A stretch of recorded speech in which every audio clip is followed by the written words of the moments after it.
Hey everybody, welcome to my first video vlog ever. So why do I want to make a video blog? To hone my editing skills. The other reason is because I've got a lot of life hacks that I do all the time, so I thought I'd share those too because I think those can be kind of interesting. So the other reason I want to make a video blog is because I've got all this video equipment laying around. Now it's cheap stuff. I've got an old Sony DSC HX1 camera, a couple of Hero 2s, I've got a cheap Chinese Dynex tripod, and a very old slick tripod, and some video editing software. So I thought, well, I'm going to put this equipment to use, and I'm going to try and make interesting videos. And finally, the third reason is because I was hoping to generate some interest on my YouTube channel. So please subscribe. Leave comments, down below. I actually started this vlog yesterday. It was going to be about mundane stuff, so it was going to be about cleaning my porch and cleaning my backyard. But then I had web switch problems in my network, and I had PayPal issues with my Inspire 1 and battery issues with my Inspire 1, which is a drone, by the way. Let's get started. Video blog number 1. Of course, the first day I want to do my vlog, my web switch is freaking out, so I'm not getting power to any of my peripherals, even though clearly all those plus signs mean all the outlets are on. Outlet number 2 seems to be working, because that's my computer. I'm going to cycle that now. God, what a pain in the ass. So my freaking web switch is dying, or dead. I'm going to try rebooting it. Power cycling it, I guess. Son of a motherless goat. Well, hopefully there's a reset switch or something. I think the reset switch is the power switch, though, if I'm not mistaken. Alright, so when I restart this, we should not only see the plus signs lighting up inside this little window here, we should also hear the relays kicking on. Fingers crossed. Alright, here we go. It looks like my computer kicked on, and it looks like my switch kicked on. So far so good. Third device is my camera. That doesn't look like that kicked on. Fourth device, I heard the relay, but that's not kicking on. Fifth device is my Western Digital NAS drive. I didn't hear the relay, didn't kick on. Sixth device is my router. Nope, didn't hear a relay. Router's not on. Son of a... Seventh device is a lamp. Didn't hear the relay, lamp didn't kick on. Eighth device is the modem, didn't hear a relay. Oh, what a pain in the ass this is going to be to change out. First day of my vlog, and I got to deal with this crap. I can't even get on the internet. Alright, we'll do what we got to do. Alright, so here's what I had to do. I plugged an extension cord into this power bar on the other side of my room, running it all the way up here, so I can get power to my router, so I can get to my web switch. You can see we've got an Ethernet link now. So hopefully now I can create a config file, maybe, and then replace the switch. So I purchased a DJI Inspire 1 about a month ago. It came with a dead on arrival battery. So they asked me to make a video to show them that the battery was dead. So then they told me to ship the battery back to them. So I shipped the damn thing back to them. They gave me a shipping label, but I had to box the thing. Instead of just sending me a new battery and letting me put the old dead battery into the same box and sending it back like everyone else does, they've got some sort of different system, supposedly, I guess.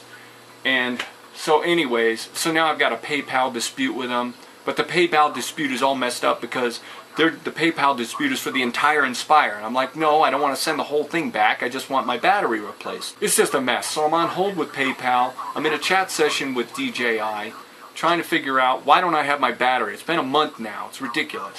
So it looks like my battery might actually die in this support call. I'm not impressed with DJI, I gotta tell you. I'm sort of in a nebulous sort of DMZ zone with PayPal in that I'm supposed to respond. It's my turn to respond. And so I'm either supposed to send them tracking information for the entire Inspire that I shipped back or cancel the claim. Those are my two choices. And so that's why I call. I'm like, well, I don't want to ship the whole thing back. I already shipped a battery back. I don't have a tracking number because I used DJI's shipping label. I received an email that they got the battery, so it's a mess. What a drag. What a real drag. This is how this should have gone down. I get a brand new Inspire from the DJI store. The battery is dead. I should have called, made the video, sent them the video. They should have said, okay, Mr. Frank, clearly the battery's dead. They should have shipped me a new one immediately. That's how that should have gone down.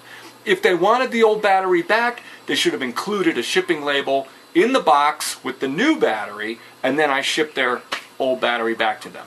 Not make a video, rake me through the coals, and then say, according to your video, yep, your video absolutely shows that this battery is dead. Absolutely, beyond a shadow of a doubt, but we still want you to ship the battery back so we can inspect it.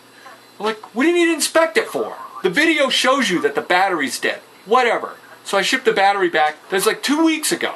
Where's my new battery? This is ridiculous. I've had the Inspire for a month now. Fortunately, the same day I ordered a TB48 5700 milliamp hour battery the same day from another vendor. So fortunately, I've been flying my Inspire. But if not for that, I would have actually not been flying my Inspire at all. It would still be sitting in the box a month after I got it. Totally ridiculous. Shame on you, DJI. Yeah, your support sucks. Okay, life hack number 1. Get a flip phone. Why? Because when the battery dies, you can replace it pretty quickly and easily with a brand new charged battery.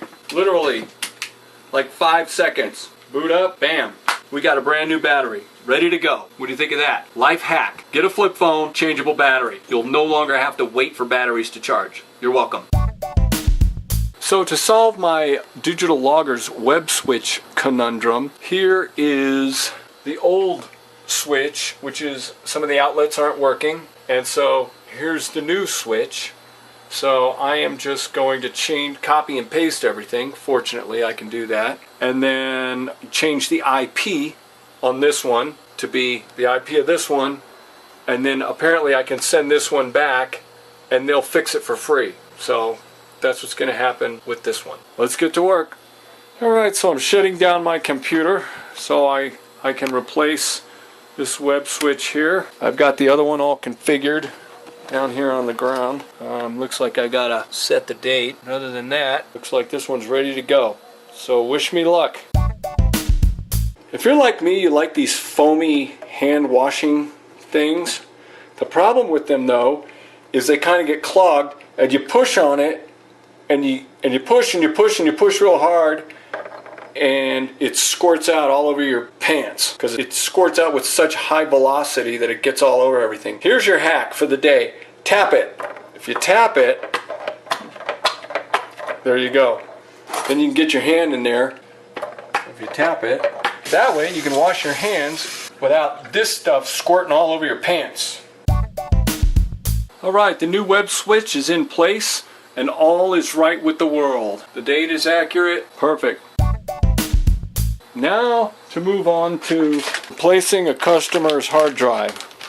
This computer here. It's an old e-machine, but you know what? I like these old machines. I don't necessarily like e-machines, but we're going to put a new Western Digital Black. We don't mess around. Alright, so I'm getting ready to head over to my CPA's house. Why? Because the IRS was nice enough to send me 2 notifications. One, that I owe them $77.23 for an error made on my income taxes. And the second one was that they owe me $503 for tax credit. Now, last year was not a good year, so tax credit would be nice and it would help. But unfortunately, I was smart with my money and I saved some money, and I have an IRA which completely disqualifies me for tax credit. Now, had I purchased really expensive wheels, like $2,000 wheels for my $800 car, well then I would qualify for a tax credit. If I purchased stupid, foolish stuff like that, and I spent my money unwisely and I didn't save, I would qualify for a tax credit. But because I pinched my pennies, and even when times were bad, I tried to set a little aside, and I had an IRA, well, because of that, I don't qualify for a tax credit. So there you go. That's how our government works. Oh, worth mentioning, my CPA was gracious enough to offer to pay half the penalty because he's Republican and alright, I shouldn't say that. My CPA was gracious enough to take half the credit for the mistake made on my taxes this year. So he's going to pay $40 and I'm going to pay $37. So I think that's really nice of him. That's a good CPA. Good person. Take responsibility for your mistakes, people. I do. You should too. On my way to the tax guy now. See ya. Alright everybody, so that ends my first vlog. Fixed the web switch, installed a hard drive, dealt with PayPal, dealt with the IRS. I actually helped my friend Vaughn at the end of the night learn his soundboard. And I know this was too long, sorry. The next one will be shorter, I promise. Thanks. As always, subscribe, make comments. Talk to you soon. Bye.